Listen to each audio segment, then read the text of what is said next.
I've managed to stay super lean throughout my whole life, even when I was super skinny as a teenager and along my whole fitness journey.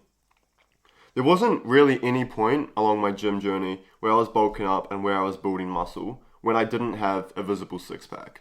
So even when I was consistently making strength gains, I never overdid it, I never had these huge surpluses, and I never actually got to the point where I wasn't happy with how I looked and I felt like I had to cut back. So in this video, I'm going to go over exactly how you can shred down to 10% body fat and how you can stay there year round consistently. So this is the process which has really helped me, and I hope you can implement this as well and really stay lean and stay shredded year round. Point number 1, train to build muscle. You should not be training in the gym doing cardio sessions on the treadmill or on the Stairmaster, doing these long, grueling cardiovascular activities. First of all, this is actually going to work against you, and second of all, it's actually really extremely boring and it's actually no fun.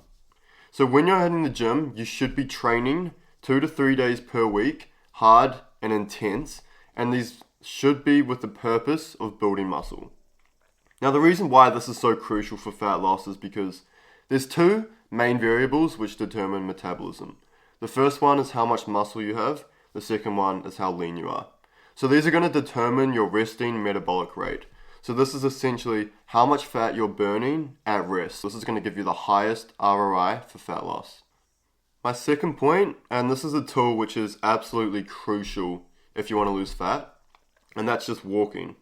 Now the reason why walking is so effective is because intensive cardio sessions, like I mentioned before, things like doing marathon running or running intensely on the treadmill, even just doing Hydrox and some of these new trends that you're seeing, these intense cardiovascular activities actually lead to your body being very, very depleted, which means that your body is going to seek replenishment.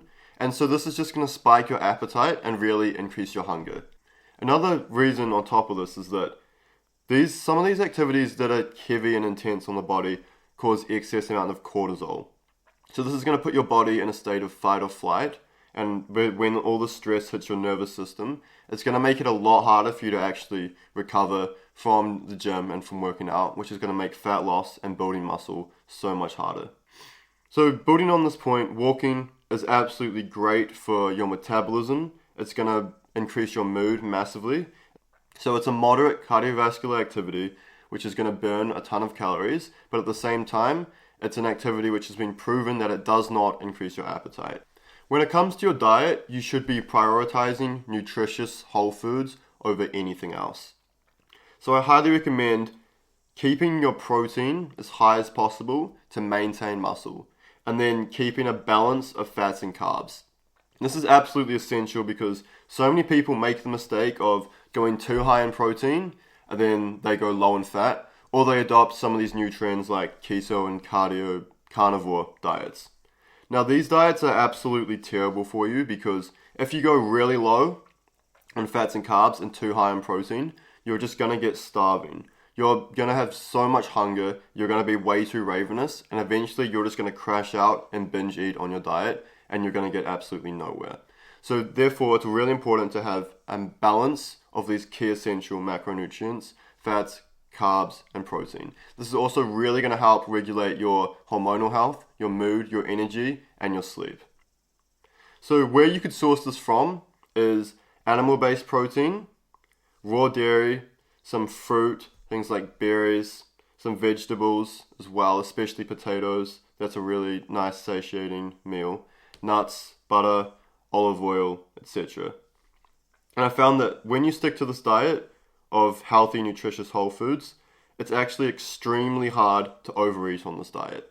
It's not these healthy, nutritious foods where people start to overeat and binge eat on. It's always these heavily processed foods with additives, sweeteners, refined sugar in them. My next point is a unique one, which you probably wouldn't have heard before when it comes to fat loss, but it's getting sufficient amount of sunlight. Now the reason why this might sound strange, but the reason why it's actually so effective is because getting vitamin D in your system and getting sunlight on your skin, especially in the morning, is really going to regulate your mitochondria, which is often referred to as the powerhouse of the cell. So this is absolutely essential to boost your mood and your energy at the start of the day. If you can activate your mitochondria, it's going to tap into your body's ATP energy source, and you're just going to have so much more energy throughout the day. Your mood is going to be so much higher, and it's also going to really help to regulate muscle building hormones such as testosterone. My last point is to do with sleep. This is a key component of fat loss, which is often overlooked by a lot of people. I highly recommend getting at least 8 to 9 hours of sleep per night.